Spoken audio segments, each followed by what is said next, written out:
해야 되는가라는 구체적인 실천 방안, 이 두 가지 커다란 구조로 되어 있다라고 말씀을 드렸습니다. 그래서 신명기 11장까지의 전반부, 그 율법의 구체적인 그럼 핵심 원리는 뭐냐? 그것을 신명기의 말로 여러분 말씀을 드리자면 쉐마라고 말씀을 드렸어요. 다시 얘기하면 마음을 다하고 뜻을 다하고 힘을 다하여 내 하나님 여호와를 사랑하고 여호와의 말씀, 그 규례와 법도를 순종하라라는 말씀입니다.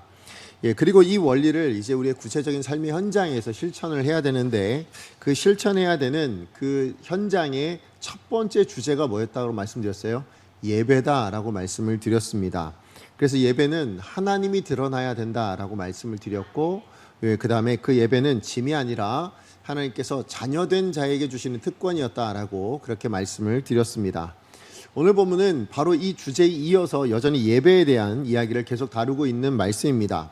그런데 오늘 본문은 여러분, 그 예배라는 것은 이렇게 지켜야 합니다, 이렇게 해야 됩니다 라는 그 법을 알려줌에 있어서, 특별히 하나님께서 그 법을 왜 주셨는지에 대한 여러분 그 근본적인 이유를 알려주고 계십니다. 다시 말해서 하나님의 법을 대할 때 우리는 어떤 원칙을 가지고 있어야 되는 거예요. 어떤 자세를 가지고 하나님의 법을 대해야 되는가, 이 부분에 대한 이야기를 알려주시면서 그와 더불어서 뭐냐면, 그래서 예배는 이렇게 드려져야 됩니다 라는 것을, 그래서 진정한 예배는 이런 모습이어야 됩니다 라는 것을 알려주고 계십니다.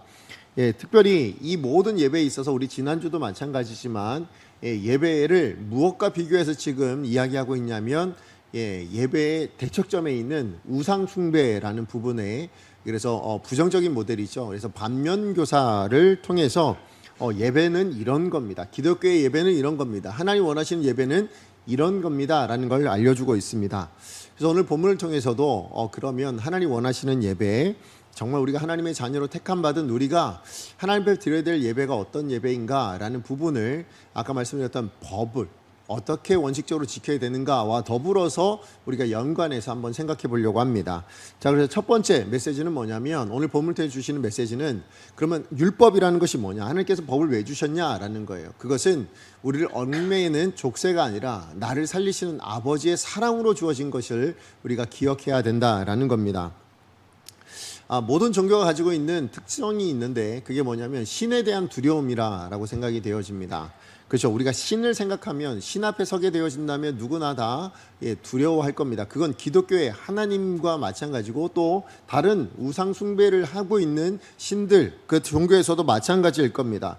그런데 여러분, 우리가 하나님을 마주할 때 갖는 두려움과 우상 숭배를, 그러니까 다른 우상들을 마주할 때 갖는 두려움은 조금 다른 차이가 있습니다. 어떤 부분에서 차이가 있냐면, 일단 우상의 그 신을 대할 때 우리가 두려움을 갖는 이유는 그 신이 변덕을 부릴까 싶은 마음 때문에 그렇습니다. 다시 얘기하면 인간적인 차원에서 신뢰할 수 없다라는 부분이에요. 이 신이 자기가 가지고 있는 그 커다란 능력을 가지고 어떻게 행할지를 모르니까 거기에서 기인하는 두려움이 있다라는 것입니다.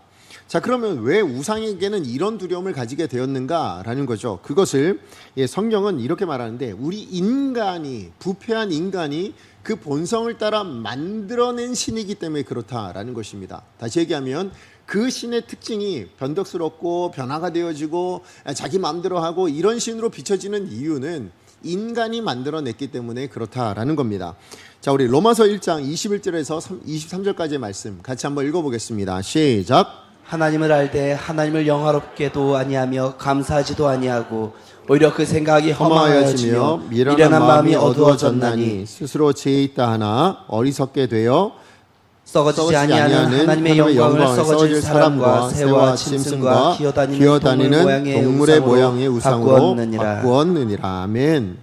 여러분, 인간의 부패한 마음이 만들어낸 그 상상의 신, 그죠? 그냥 인간 부패한 마음이 자기의 필요를 따라, 자기 유익을 따라 자기가 얻고 싶은 것을 얻기 위해서 만들어낸 신이라는 겁니다. 그러다 보니 이 신은요, 대부분 윤리적이지 않아요. 아니, 도덕적이지 않습니다. 아니, 어떤 고결한, 어떤 거룩함, 이런 것들과는 거리가 멀다라는 겁니다. 오히려 신들을 생각해 보면 그 신들, 우상 숭배와 관련되어 있는 신들은요, 대부분 인간과 거의 맞먹거나 아니면 인간과 아주 비슷하거나 아니면 인간보다 더 변덕적인 그런 모습들을 가질 때가 참 많습니다. 여러분, 우리가 잘 알고 있는 그리스 신화에 나오는 신들을 한번 생각해 보시죠.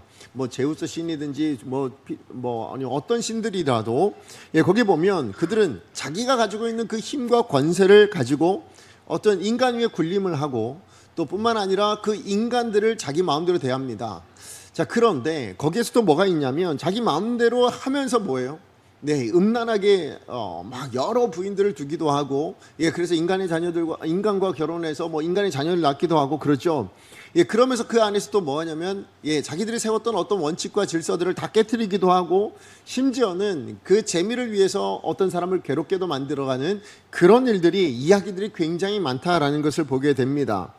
예, 그런데 여러분, 우상 숭배에 있어서 가장 두드러진 특징은 뭐냐면, 우상은 자기에게 뭔가 원하는 것, 우상에게 이렇게 제사를 드리고 이런 걸 원한다라는 어떤 요구가 우상 자체에는 없다라는 겁니다. 왜 그런가? 우상은 사람이 만들어냈기 때문에 그래요. 그러니까 그 우상이 어떤 제사를, 우상을 만족시키기 위해서 아니면 우상이 뭔가 이런 것들을 요구하고 있습니다라는 것을 절대로 말하지 않습니다.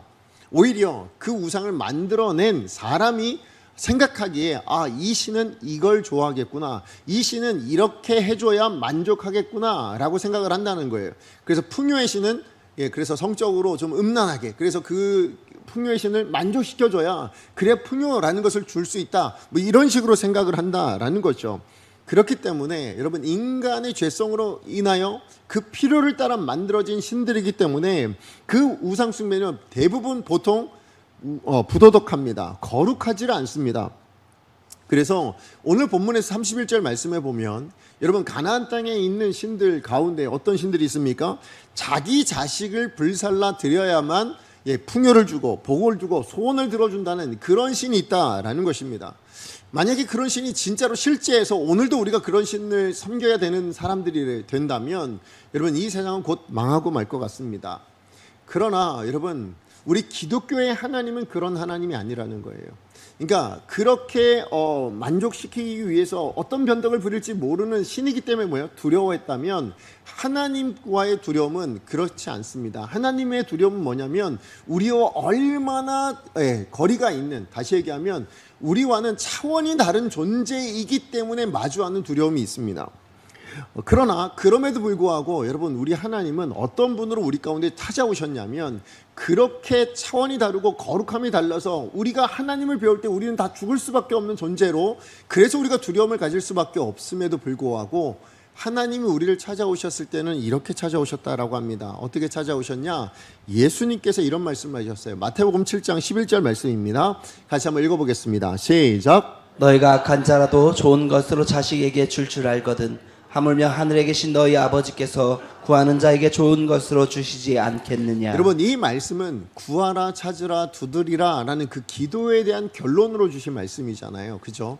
다시 얘기하면 우리가 하나님, 그 아버지 우리 하나님 앞에 나아갈 때에 그때 우리가 구하고 찾고 두드릴 수 있는 근본적인 이유가 어디 있느냐라고 이야기할 때에, 예, 지금 예수님께서 뭘 이야기하냐면 하나님이 누구이신가에 그 근거가 있다라고 얘기해 주시는 겁니다. 그런데 예수님이 알려주시는 하나님이 어떤 분인가라고 이야기할 때 알려주신 게 뭡니까? 하늘에 계신 너희의 아버지이십니다. 다른 말로 얘기하면 원래 예수님께서 알려주실 때는 하늘에 계신 내 아버지 이렇게 말하지 않고요, 지금 그 구하고 찾고 두드리라 라고 명령하고 있는 그 백성들, 이스라엘 백성들을 향하여서, 하나님의 자녀들을 향하여서 너희의 아버지라고 이야기합니다. 그것도 하나님이라고 말하지 않고 아버지라고 말씀하고 있는 겁니다. 그러므로 하나님은 어떤 분입니까? 우리의 아버지이십니다. 예, 하나님은 어떤 분이십니까? 우리의 편을 들어주시는 아버지이시고, 더 나아가서 예수님께서 말씀하신 바로 뭡니까? 우리에게 가장 좋은 것으로 주시는 아버지예요. 예, 그분이 우리 하나님이시다라는 것입니다. 예, 그러므로 이스라엘 백성들을 처음 하나님께서 구원하시고, 예, 그 이스라엘들을 돌보시고 인도하실 때 어떻게 하셨는가? 여러분, 이사야 1장 2절에 이렇게 말씀하십니다. 같이 한번 읽어보겠습니다. 시작. 하늘이여 들으라, 땅이여 귀를 기울이라. 여호와께서 말씀하시기를 내가 자식을 양육하였거늘 그들이 나를 거역하였도다. 예, 하나님께서 이스라엘 백성들을 구원하셨을 때 그 구원하신 이스라엘 백성들을 뭘로 삼으셨냐면 자녀 삼으셨답니다. 예, 그러니까 지금 내가 자식을 양육하였거늘 이스라엘 백성들을 그렇게 양육하였다라는 이야기는, 그러면 하나님은 어떤 마음으로 이스라엘 백성들을 돌보신 겁니까? 부모의 심정으로 돌보셨다라는 것입니다. 여러분, 부모의 심정으로 이스라엘 백성들을 돌보는데 그 이스라엘 백성들이 죄를 범하고 멸망의 길로 걸어갑니다. 그럴 때 부모는 어떤 마음일까요? 잘 가라 이런 마음이겠습니까? 그러지 않습니다. 그래서 이사야 1장 4절 말씀에 그 이스라엘 범죄한 이스라엘 향하여 이렇게 말씀하십니다. 같이 한번 읽어보겠습니다. 시작. 슬프다 범죄한 나라요 허물진 백성이요 행악의 종자요 행위가 부패한 자식이로다. 그들이 여호와를 버리며 이스라엘의 거룩하신 일을 만홀히 여겨 멀리하고 물러갔도다. 하나님께서 어떻게 하신다고요? 예, 그 자녀된 자의 범죄에 대해서 슬퍼하신다라고 말씀하십니다. 예, 그 범죄에 대해서 애태하고 계시는 겁니다. 속이 상하신 겁니다. 누구보다요? 그 범죄한 우리보다 더 속상해 하시는 분이 부모 대신, 우리 아버지 대신 하나님의 심정이다라는 것을 분명하게 일러주고 있습니다. 예, 그 부모 대신 하나님께서, 그 아버지 대신 하나님께서 우리 자녀들이 얼마나 부패한 본성을 가지고 있는가를 너무 잘 아셔서 그래서 주신 것이 무엇인가? 바로 율법이라고 말씀을 하고 있는 겁니다. 여러분, 근데 그 아버지 하나님께서 우리 자녀들을 위하여 주신 그 율법의 요구가 뭔가? 여러분, 율법의 요구가 뭘까요? 예수님께서는 그 율법의 핵심을 이렇게 이야기하고 계십니다. 우리 마태복음 22장 37절에서 40절입니다. 같이 한번 읽어보겠습니다. 시작. 예수께서 이르시되 내 마음을 다하고 목숨을 다하고 뜻을 다하여 주 너의 하나님을 사랑하라 하셨으니 이것이 크고 첫째 되는 계명이요 둘째도 그와 같으니 내 이웃을 내 자신같이 사랑하라 하셨으니 이 두 계명이 온 율법과 선지자의 강령이니라. 예, 하나님께서 끊임없이 요구하신 것이 무엇입니까? 그 율법을 통해서 우리 가운데 원하시는 것이 뭐라고요? 하나님을 사랑하라입니다. 여러분, 이 말씀은 사실 우리가 신명기 11장까지 지금 율법의 핵심 원리를 살펴보면서 끊임없이 들어왔던 쉐마의 내용이지 않습니까? 그죠? 마음을 다하고 뜻을 다하고 힘을 다하여 너의 하나님 여호와를 사랑하라라고 말씀을 하고 있습니다. 왜 그러면 우리가 마음을 다하고 뜻을 다하고 힘을 다하여 하나님을 사랑해야 되는가? 그 이유는 다른 데 있지 않아요. 하나님이 마음을 다하여 우리를 사랑하셨기 때문입니다. 하나님이 뜻을 다하여 우리를 사랑해 주셨고 힘을 다하여 우리를 사랑하시고 돌보셨기 때문에 하나님은 우리에게도 동일하게 아버지로서 그것을 요구하고 계신다라는 것입니다. 예, 그러므로 하나님을 온전히 섬긴다라는 것은 무엇입니까? 우리가 물질을 드리고 시간을 드리고 헌신하는 이것들이 아닙니다. 여러분, 진심으로 하나님을 사랑하는 것입니다. 그죠? 그것 외에 하나님을 온전히 섬기는 방법이 없다라는 것입니다. 그러므로 우리가 하나님 법을 지킨다라는 건 무엇에서 기인해야 됩니까? 예, 그 근본적인 기반은 하나님을 사랑하는 마음입니다. 예, 그 마음에서 우리가 율법을 지켜나가야 된다라는 것입니다. 자, 그렇다면 하나님은 왜 이 율법을 우리 가운데 지키라라고 순종하라고 요구하고 계시는 겁니까? 그것은 다른 데 있지 않아요. 하나님이 우리를 사랑하시니까예요. 우리가 행복하기를 원하시고, 예, 하나님 주시는 모든 복을 누리기 원하시는 하나님 아버지의 사랑 때문에, 그 마음 때문에 그렇다라는 것입니다. 그래서 오늘 본문에서도 반복해서 이 메시지를 강조하고 계십니다. 자, 우리 25절 말씀 같이 한번 읽어보겠습니다. 시작. 너는 피를 먹지 말라. 내가 이같이 여호와께서 의롭게 여기시는 일을 행하면 너와 내 후손이 복을 누리리라. 네, 자, 하나님께서 의롭게 여기시는 그 율법, 그 말씀대로 행하면 뭐가 된다고요? 너와 내 후손이 복을 누린대요. 28절도 마찬가지입니다. 같이 한번 읽어봅니다. 시작. 내가 내게 명령하는 이 모든 말을 너는 듣고 지키라. 내 하나님 여호와의 목전에서 선과 의를 행하면 너와 내 후손에게 영구히 복이 있으리라. 아멘. 하나님 우리 가운데 원하시는 건 뭡니까? 우리가 복 받기를 원하는 겁니다. 그렇죠? 그 복을 영구히 누리기를 원합니다. 예, 지금 받고 누리고 있는 이 복을 빼앗기지 말고 잃어버리지 말고 지속해서 누리며 살아가는 그 행복한 인생 되기를 하나님 아버지는 기대하고 계시는 것입니다. 자, 그런데 그 복을 잃어버릴 수 있다라는 거예요. 어떻게 하면 하나님이 정해 놓으신 그 율법에 그어 놓으신 그 선을 넘어가게 되면 그때 망하게 된다라는 거예요. 그때는 그 복을 누리지 못하게 된다라는 것입니다. 다시 말해서 하나님께서 우리 가운데 요구하시는 법은 뭐예요? 그 선을 넘어갈 때 우리 가운데 손해가 된다. 그래서 그어 놓으신 거예요. 그래서 그 안으로는 들어가지 말라는 거예요. 거기 들어가면 망한다. 거기 들어가면 죽는다. 거기 들어가면 지금 누리고 있는 너희들의 모든 복을 다 잃어버릴 수밖에 없다. 그래서 뭐라고요? 그 안으로는 들어가지 않았으면 좋겠다. 그렇게 말씀하고 있는 것이죠. 그러므로 율법은 뭡니까? 우리를 살리시기 위한 법입니다. 여러분, 율법은 우리를 행복하게 하시기 위한 하나님의 사랑의 표현인 줄 여러분 믿으시기 바랍니다. 그런데 우리는 그 율법을 어떻게 생각하냐? 족쇄처럼 생각합니다. 아니, 우리를 가두어 묶어두는 그런 것처럼 여기게 되어집니다. 근데 실상 사실 어느 정도는 그런 부분이 있습니다. 왜 그렇습니까? 우리의 악한 본성을 얽매여 가두어두는, 우리의 악한 본성을 좀 묶어두는 그런 역할을 하는 게 뭐예요? 결국 율법이기 때문에 그렇습니다. 그러나 여러분, 이 율법을 근데 우리는 어떻게 사용하냐면 자꾸 죄를 짓는 부분에 있어서의 근거로 삼으려고 합니다. 내가 원하는 본성을 어떻게 해서든 실현내고 싶어하는 그런 걸로 사용하려고 합니다. 그게 우리의 악한 마음이에요. 가장 대표적인 예가 뭐냐면 이혼 증서에 대한 이야기입니다. 여러분, 하나님께서 모세를 통하여서 이스라엘 백성들에게 이혼 증서의 제도를, 이혼의 제도에 대해서 법으로, 율법으로 증서를 만들어서 이혼을 할 수 있도록 그렇게 만들어서 율법을 주셨습니다. 근데 이 부분에 대해서 바리새인들이 뭐라고 이야기하냐면 예수님께 묻습니다. 뭐라고 묻냐면 모세를 통해서 이혼 증서를 통해 이혼할 수 있도록 하나님께서 만들어 주셨잖아요. 이렇게 물어요. 그런데 예수님께서 뭐라고 얘기하시냐면 그게 아니라는 거예요. 하나님께서 그 이혼 증서를 주신 의도가 뭐냐면, 그 근본적인 이유는 뭐냐면 우리의 본성이 악해서 주셨다라는 거예요. 무슨 얘기냐면 우리가 본성이 얼마나 악한지 이 율법으로 그것을 정해놓지 않으니까 마음대로 이혼하더라는 거예요. 내가 좀 싫으면 이혼하고 뭔가 하면 버려버리고, 그게 우리 인생의 본성이었다라는 것입니다. 그래서 그것을 엄하게 만들려고, 그것을 어렵게 만들려고 정해놓은 제도가 뭐라고요? 그게 이혼 증서의 제도라는 거예요. 그래서 함부로 이혼하지 못하도록 만들어 놓은 것인데, 오히려 바리새인들은 뭘로 씁니까? 유대인들은 뭘로 썼어요? 이혼할 수 있는 근거로 삼아버렸다는 거예요. 그 율법을 가지고. 여러분, 근데 이 비슷한 일들이 오늘 우리 사회 안에서도, 우리 믿는 신앙인들 가운데, 특별히 초신자 가운데 그런 말들이 있어요. 아니, 믿는 분들 가운데 우리 어르신들도 그런 생각을 해서 저한테 물어보시는 분들이 종종 계십니다. 그 중에 대표적인 예가 술 먹는 이야기예요. 담배 피는 이야기입니다. 그래서 이 성경 어디에 술 먹지 말라고 돼 있냐? 술 취하지 말라고 돼 있지. 그래서 뭐 한다고요? 술 먹고 안 취하면 되는 거 아니냐? 이렇게 쓴다라는 거예요.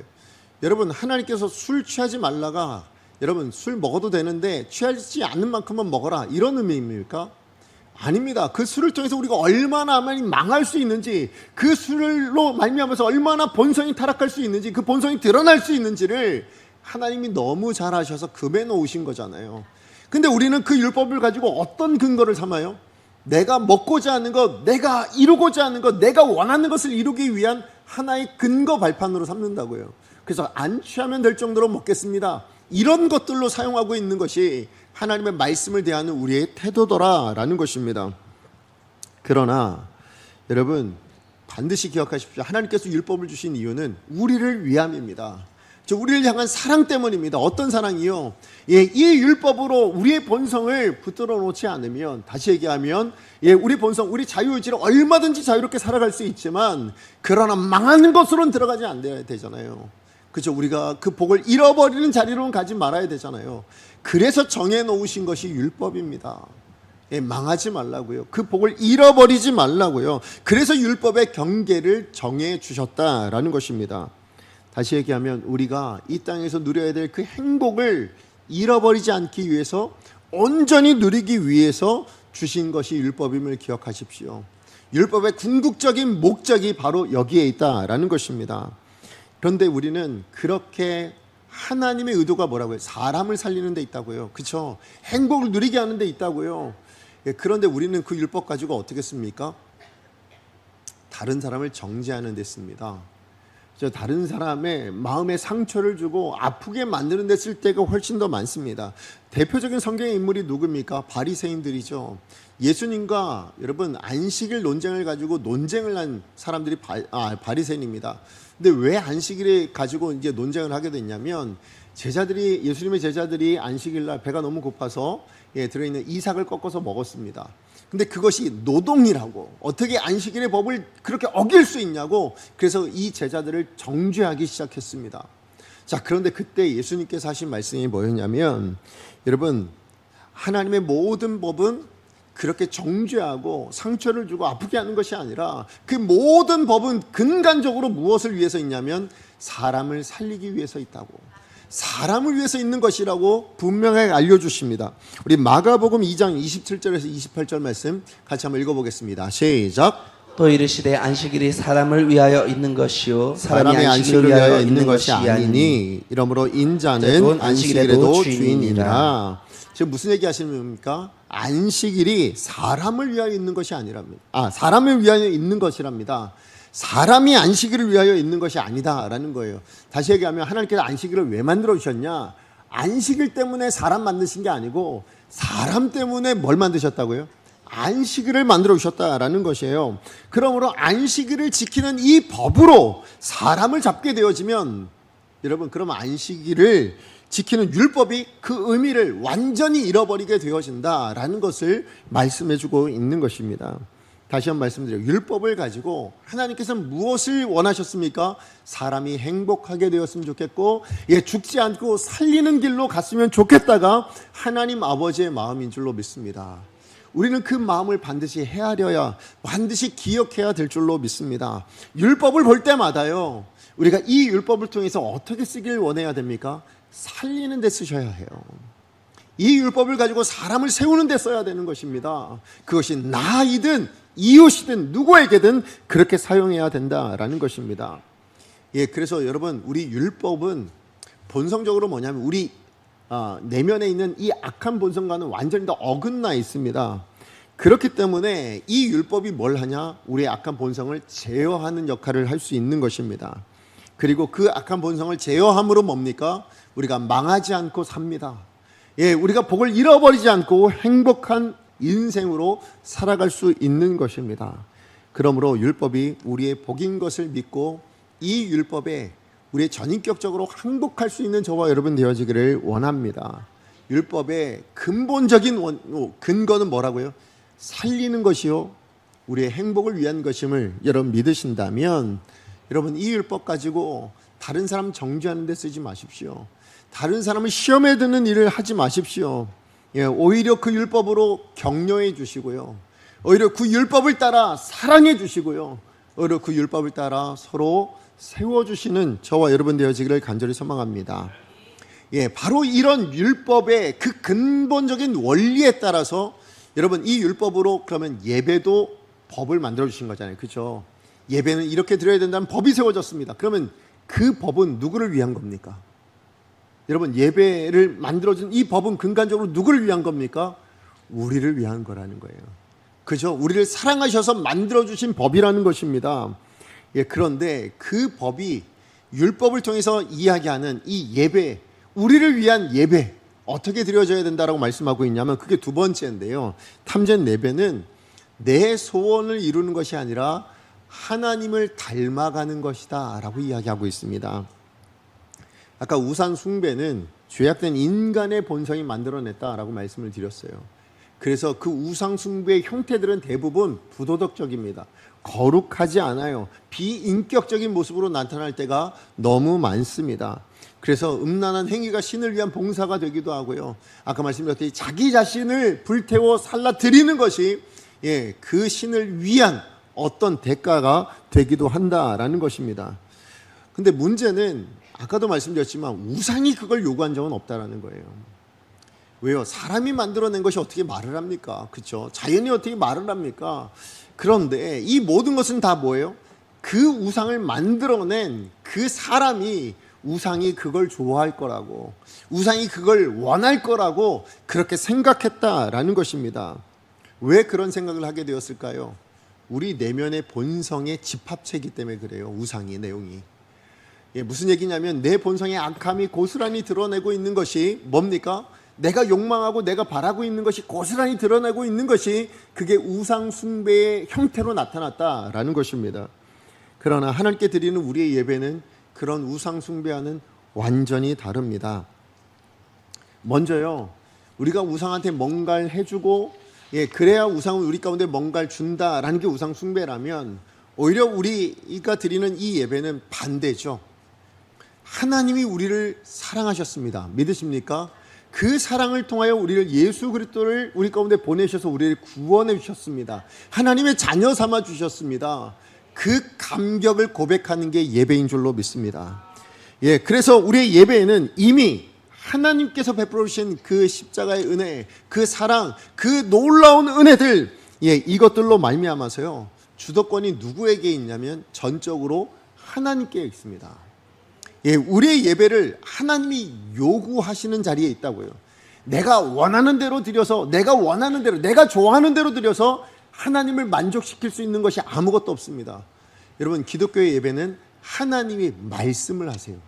우상과 달리 하나님이 요구를 하십니다. 주도권이 누구에게 있다고요? 하나님께 전적이 있다고요. 그래서 26절, 오늘 본문의 27절입니다. 우리 같이 한번 읽어보겠습니다. 시작. 오직 내 성물과 서원물을 여호와께서 택하신 곳으로 가지고 가라. 내가 번제를 드릴 때에는 그 고기와 피를 내 하나님 여호와의 제단에 드릴 것이요, 내 제물의 피는 내 하나님 여호와의 제단 위에 붓고 그 고기는 먹을지라. 아멘. 우리는 예배 어디서 드려야 됩니까? 내가 원하는 것, 내가 있는 곳, 그곳에서 드려야 되겠지만, 궁극적으로는 여러분, 그렇게 우리가 그 있는 자리에 드려야 됩니다라는 건 우리의 모든 삶이 제물이 되어야 되기 때문이라는 하나님의 말씀이 있기 때문이지, 그렇잖아요. 궁극적으로 하나님께서 정하신 곳은 어디예요? 이 여기입니다. 그죠? 교회입니다. 결국 이 교회를 통해서 우리가 뭘 확인하냐면, 하나님이 정해놓으신 자리가 있구나이죠. 다시 얘기하면 하나님의 뜻을 이미 이 교회를 통해서도 우리는 확인할 수 있다라는 것입니다. 다시 얘기하면 여러분, 하나님께 드려지는 예배는 하나님의 뜻대로 드려야 될 줄로 믿습니다. 하나님께서 명령하신 대로 우리의 재물도 드릴 수 있어야 된다라는 것입니다. 그렇게 여러분, 우리의 예배는요, 우리의 일방적인 고백만 있는 것이 예배가 아닙니다. 여러분, 우리가 일방적으로 드리는 것만이 예배가 아니라고요. 여러분, 예배는 하나님의 뜻이 우리 가운데 부어지는 자리입니다. 가끔 예배를 드릴 때 왜 꼭 말씀이 있어야 됩니까? 라고 물어보시는 분들이 계십니다. 특별히 저희 강성교회로 따지자면, 여러분, 우리 강성교회는 금요철야 때, 이제 예전에 제가 오기 전에는 금요철야 때 여러분 이제 말씀이 없고 기도와 찬양으로 그렇게 우리가 예배가 드려졌었습니다. 그러다 보니까 말씀을 제가 와서 이제 드리기 시작하니까 왜 꼭 말씀을 그렇게 넣어야 됩니까? 그냥 찬양하고 기도하면 안 됩니까? 라고 물어보시는 분들이 계셨습니다. 맞아요. 찬양과 기도는 그것을 드리는 분들에게 분명히 기쁨과 만족을 줍니다. 그리고 그 기쁨과 만족을 우리는 뭐라고 느끼냐면 은혜로 생각을 합니다. 맞습니다. 하나님께서 분명히 은혜를 주실 때에 그 기쁨과 만족이 생겨날 수 있습니다. 자, 그런데 여러분, 찬양과 기도는 특징이 있는데 그게 뭐냐면 드리는 자의 일방적인 고백이라는 겁니다. 그렇죠? 내가 드리는 사람이 찬양을 드릴 때 그 일방적인 고백이에요. 그죠? 하나님이 말씀하지 않으신다고요. 여러분, 기도를 드릴 때 우리 일방적으로 드린다고요. 우리 손을 일방적으로 아른다고요. 그리고 그것을 드리는 것으로 뭐예요? 그 속에서 우리가 감정적으로 기쁨과 만족을 얻게 되어지는 것 뿐이라는 거예요. 그런데 여러분, 한번 생각해 보세요. 제가 우상을 섬길 때 가장 큰 문제가 뭐라고 말씀을 드렸습니까? 우상은 아무런 요구를 하지 않는다고요. 오히려 우상 숭배는 뭐 하는 겁니까? 그 제사 드리는 건 뭡니까?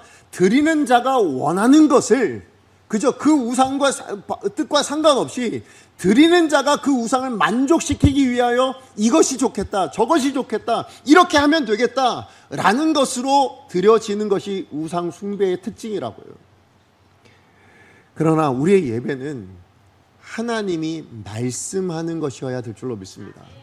하나님의 뜻대로 드려져야 되는 것인 줄로 믿습니다. 다시 얘기하면 하나님께 주도권이 있고 하나님께서 말씀하시는 것이 있어야 된다라는 것입니다. 그러므로 예배는 우리의 고백 드리는 거 불필요한 것이 아니에요. 그 반드시 있어야 됩니다. 하나님께 드림이 있어야죠. 그러나 가장 우선순위로 삼아야 될 건 뭡니까? 하나님이 말씀하시는 것이어야 될 줄로 믿습니다. 하나님 앞에 나아가 하나님께서 행하신 모든 은혜에 대해 우리가 자복하고, 그래서 하나님께 그것과 함께 더불어서 하나님께서 우리 가운데 하나님의 뜻을 일러주시는 것, 그것이 진정한 예배가 될 줄로 믿습니다. 그래서 우리의 예배 가운데 가장 중요한 시간이 설교라고 그렇게 이야기하는, 그래서 중요한 부분으로 차지하고 있는 이유가 여기 있습니다. 자, 그런데 물론 또 너무 설교 위주로만 가도 안 돼요. 여러분, 그래서 설교 위주로 설교가 중요하다고 여기시는 분들은, 그래서 가끔 어떤 분이 계시냐면 예배 앞부분을 다 빼놓고 설교 시간에 들어오시는 분이 계세요. 그죠? 이호준 목사는 설교를 길게 하니까, 그죠? 예배 조금 짧게 드리려면 앞에 있는 찬양 다 떼고 못 떼고, 그래서 설교 시간에 들어왔다가 설교 끝날 때 딱 나가시는 그런 분들도 계세요. 여러분, 그거 온전한 예배 아닙니다. 여러분, 진정한 예배는 뭡니까? 예배 전에 일찍 오셔서 하나님 앞에 감사의 고백을 드리십시오. 나를 이 자리에 인도해 주신 하나님 감사합니다. 나를 하나님의 예배자로 세워주신 하나님, 그래서 오늘 이 자리로 인도하신 하나님 감사합니다 라고 올려드려야 됩니다. 찬송을 올려드릴 수 있어야 됩니다. 그러나 그것으로 끝내선 또 안 된다는 거예요. 뭐가 있어야 됩니까? 그래서 하나님 나 오늘 어떻게 살아야 됩니까? 라는 말씀이 있어야 된다고요. 그리고 그 말씀 듣는 것과 더불어서 그래서 하나님 앞에 감사하며 경배하며 또 우리가 세상을 향해 나아가는 그 고백도 반드시 필요하다라는 것입니다. 그러나 예배에 모든 것들 순서들마다 가장 우선순위를 꼽으라면 저는 단연 하나님이 말씀하시는 시간이 되어야 될 줄로 믿습니다. 그 말씀에 대한 우리의 반응이 뭡니까? 그게 예배인 거예요. 그러므로 여러분, 예배는 우리의 마음에 감동이 있는 예배가 좋은 예배가 아닙니다. 진짜 좋은 예배는 뭐냐면 우리 하나님 아버지의 마음이 기뻐하시는 예배가 진정한 예배인 줄로 믿습니다. 그게 진짜 좋은 예배인 거예요. 그렇기 때문에 여러분, 우리 하나님 아버지의 마음을 기쁘시게 해드리기 위해서 뭡니까? 우리가 한 주간을 거룩한 산 제물로 사는 겁니다. 그죠? 우리 아까 제가 기도할 때 읽었던 로마서 12장 1절 말씀이 그거잖아요. 거룩한 산 제물, 하나님이 기뻐하시는 거룩한 산 제물, 그게 바로 우리의 삶이어야 된다라는 거죠. 그리고 그렇게 살아낸 우리의 삶을 통하여 하나님 또 우리를 이 자리로 불러주셔서 예배 드릴 수 있다는 것에 감사할 때 하나님 기뻐하지 않으실까요? 그리고 다시 한번 오늘 이 자리에서 또 말씀으로 우리 가운데 찾아오셔서 말씀해 주시는다는 그 사실에 감격할 때, 그리고 그것에 반응하여 순종할 때 하나님 또한 기뻐하실 줄로 믿습니다. 그러므로 그 말씀 앞에 반응하는 것, 그 하나님의 말씀과 뜻 앞에 우리가 반응하는 것, 그게 진정한 예배가 될 줄로 믿습니다. 그러므로 하나님께서 그렇게 우리가 말씀을 들어 반응하는 그 최고의 기준이 뭐냐면 내가 거룩하니 너희도 거룩하라 라는 것입니다. 다시 얘기하면 여러분, 하나님 정말 기뻐하시는 예배는 뭐냐면요, 우리가 하나님을 닮아가는 것입니다. 에베소서 5장 1절 말씀 같이 한번 읽어보겠습니다. 시작. 그러므로 사랑을 받는 자녀같이 너희는 하나님을 본받는 자가 되고. 여러분, 하나님을 본받는 자가 되라.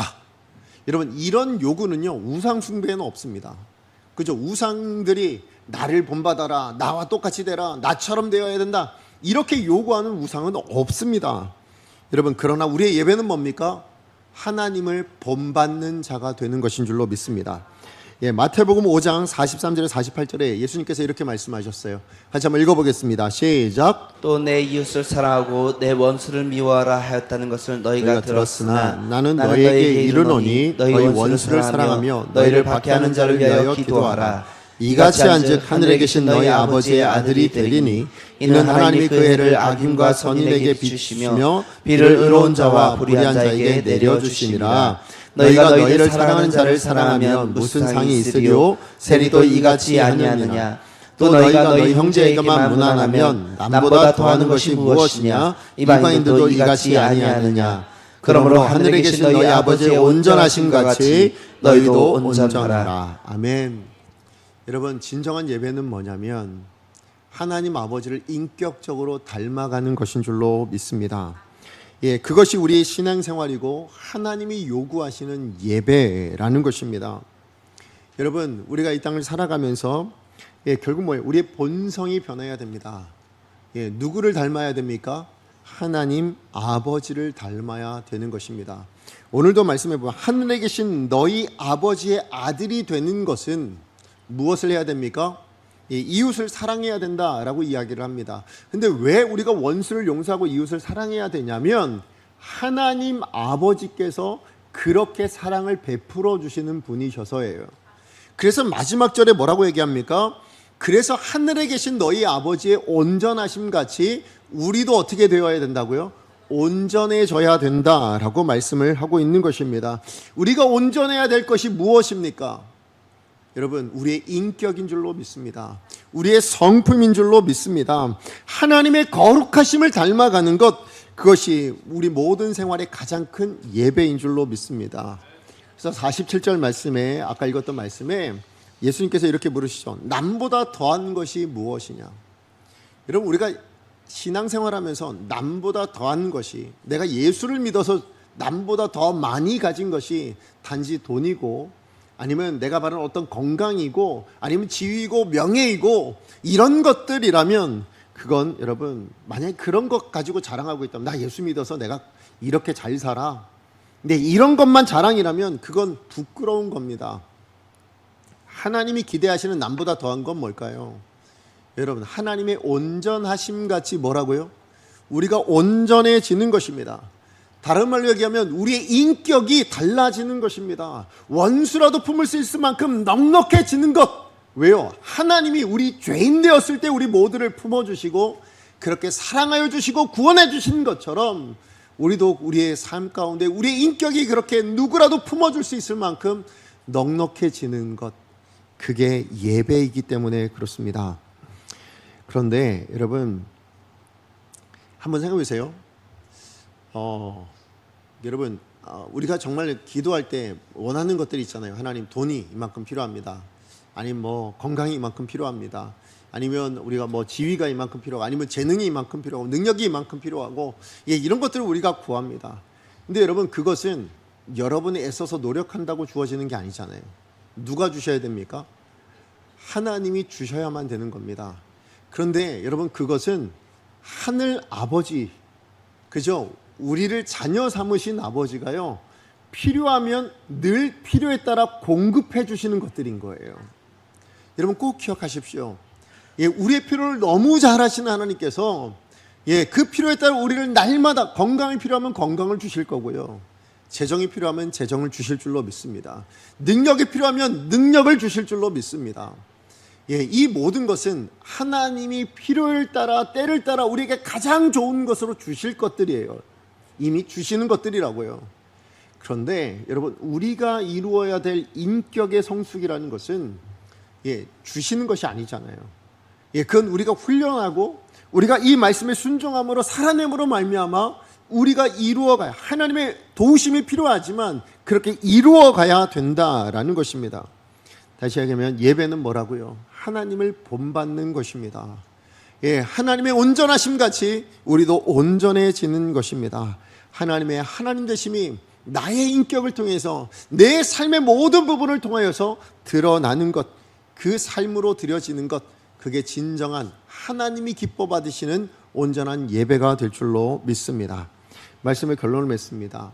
오늘 하나님의 이 신명기 말씀을 통하여서 율법, 법을 정하신 이유가 어디 있는가라는 그 이유를 우리 가운데 알려주시면서 그래서 예배라는 율법을 그럼 왜 만들어 주셨는가라는 것 또한 우리가 분명히 알게 됩니다. 예배의 법을 왜 만드셨습니까? 우리를 복되게 하시기 위함인 줄로 믿습니다.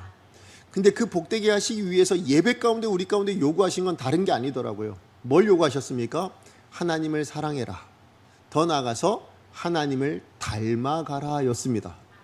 여러분, 이것이야말로 진정한 예배인 줄 여러분 믿으시기 바랍니다. 여러분, 율법은 우리의 본성대로 살아가면 멸망을 향해 치달아가거든요. 그거를 제어하기 위해서 그어 놓으신 선입니다. 그런데 우리 본성이 얼마나 악하냐면 하나님께 드리는 우리의 예배조차도 어디로 갑니까? 우리의 망하는 자리로 계속해서 달려갈 정도로 우상 숭배와 다름없이 그렇게 예배하고 있는 것이 우리들의 모습이어서 하나님이 예배의 법을 만드신 겁니다. 그런데 그 법이 우리 가운데 무엇을 요구하고 있냐면 너의 본성이 달라져야 된다고. 그죠? 우리의 본성이 하나님을 닮아가야 된다라고 그렇게 말씀하고 있는 것입니다. 왜요? 그게 복되니까요. 그죠? 그게 우리에게 가장 행복하고 가장 복을 온전히 누릴 수 있는 방법이기 때문에 그렇습니다. 그러므로 여러분, 우상 숭배자들은 자기의 탐욕을 위해서, 자기 자신의 만족을 위해서 그렇게 우상 숭배를 하고 있다면 우리의 예배는 여러분 내가 아닌 거예요. 하나님이 우리를 위하여 사랑을 베풀어 주시는 것처럼 우리도 아버지를 닮아 내가 아닌 다른 사람들, 내 주변에 있는 사람들에게 그 사랑을 드러내고 하나님의 향기를 드러낼 수 있는 그것이 진정한 예배라고 말씀하고 있음을 기억하시기 바랍니다. 그래서 오늘 예수님께서 하셨던 말씀 가운데 남보다 더 하는 것이 무엇이냐라는 이 질문 앞에 저는 남보다 하나님 복을 주셔서 돈이 이만큼 많습니다. 지위가 이만큼 많습니다. 명예가 이만큼 됩니다. 이런 자랑만 있다면 그건 부끄러운 신앙일 겁니다. 여러분, 하나님께서 남보다 더 있기 원하시는 것은 세상 사람과 다른 거룩함인 것입니다. 세상 사람들보다는 다른 하나님 아버지를 닮은 자녀됨인 줄로 믿습니다. 그러므로 여러분의 인격이 넉넉해지기를 애쓰십시오. 여러분의 삶의 자리에서 여러분의 신앙이 정말 사랑으로 드러날 수 있기를 원합니다. 율법이 살리는 것이라니까요. 그 살리는 삶을 살아낼 수 있는 저와 여러분, 세우는 삶을 살아낼 수 있는 여러분, 누군가를 위로해 주시고 격려해 주실 수 있는 그런 삶을 살아낼 수 있는 여러분, 그것이 우리 믿는 사람의 진정한 예배의 모습일 줄로 믿습니다. 그렇게 예배자로 살아가는 저와 여러분 되어지기를 간절히 축복합니다. 그래서 그 예배자가 누릴 수 있는 그 율법을 온전히 지켜내므로 하나님께서 기대하고 계시는 영원한 복을 그것을 장구히 누릴 수 있는 저와 여러분 되어지기를 간절히 축복합니다.